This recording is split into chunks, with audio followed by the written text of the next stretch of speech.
Initial conditions that we inherited in 2017 are not the same as will be in 2025. Therefore, my priorities will be different. We have done many good things, and I will be seeking to build upon them. My vision, ladies and gentlemen, is to create a tent big enough to accommodate all our people, to tap into the resourcefulness and talents of our people, irrespective of our different ethnic, political, and religious backgrounds, to channel our energies into building the kind of country that assures food, self-sufficient, safe, prosperous, and a dignified future for all Ghanaians.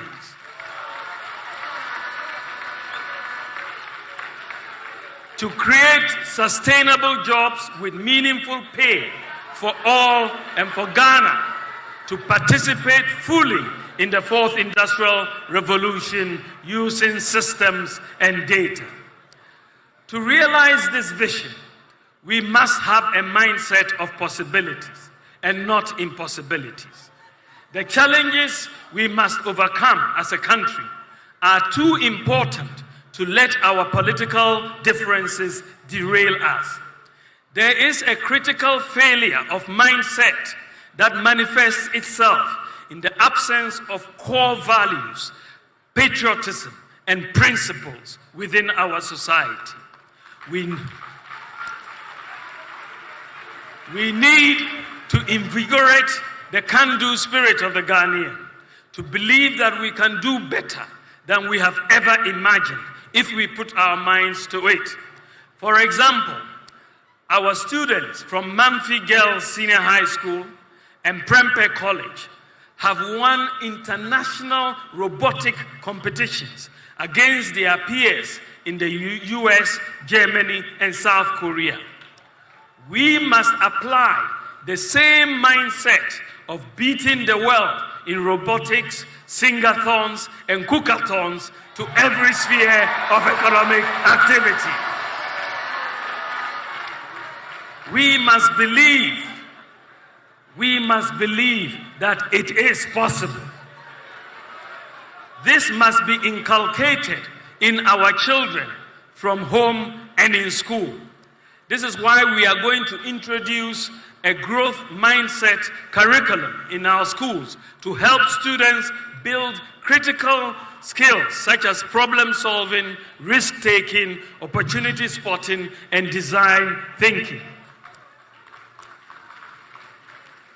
Ladies and gentlemen, in the area of macroeconomic stability, a major goal of my government would be to attain and sustain macroeconomic stability with low inflation, low interest rates, exchange rate stability, and low budget deficits. In terms of prudently managing our expenditures, to reduce the budget deficit and interest rates, my government will enhance fiscal discipline through an independent Fiscal Responsibility Council enshrined in the Fiscal Responsibility Act 2018, Act 982. The Fiscal Responsibility Act will also be amended to add a fiscal rule that requires that budgeted expenditure in any year does not exceed 105% of the previous year's tax revenue. This will prevent the experience of budgetary expenditures based on optimistic revenue forecasts, which many a time do not materialize.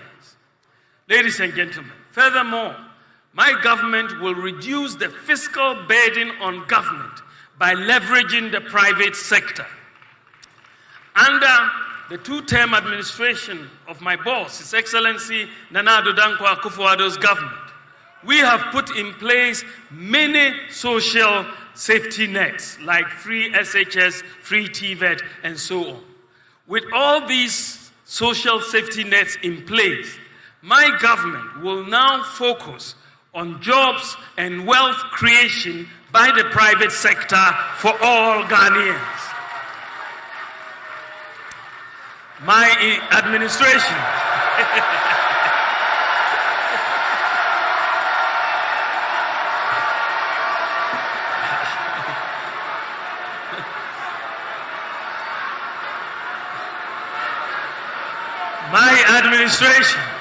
thank you, will incentivize the private sector to complement government in the provision of many infrastructure and other services to reduce government expenditure and improve maintenance.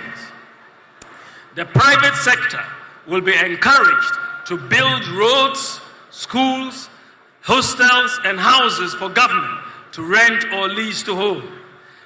The demand for roads construction is massive, and this has historically placed a huge burden on the budget. I believe that the private sector should finance the construction and maintenance of roads through PPP concession arrangements. Also, the government will move towards leasing rather than purchasing vehicles, printing equipment, and so on. The private sector will have the responsibility for maintaining the vehicles and the equipment. With this approach, government can save very significant outright cash out expenditure annually from various items across different ministries, departments, and agencies. This policy will energize the private sector and create many jobs. Enhancing the role of the private sector, along with fiscal and administrative decentralization, improving our systems and the way our institutions function, will lead to greater efficiency, cutting waste and ensuring value for money in procurement. The move towards private sector provision of many public services would create the fiscal space of at least 3% of GDP annually. This represents a major paradigm shift. Additionally, an efficient system of governance will require even fewer ministers. I would have, therefore, no more than 50 ministers and deputy ministers. Ladies and gentlemen, I want to talk about our tax system. To increase government tax revenue, we have to reform and refocus the Ghana Revenue Authority towards broadening the tax base. Unfortunately, the pressure that is placed on GRA staff to collect revenues makes them focus on existing taxpayers. Sometimes they even have to go and sit in people's shops to monitor sales, a process known as invigilation. In fact, many businesses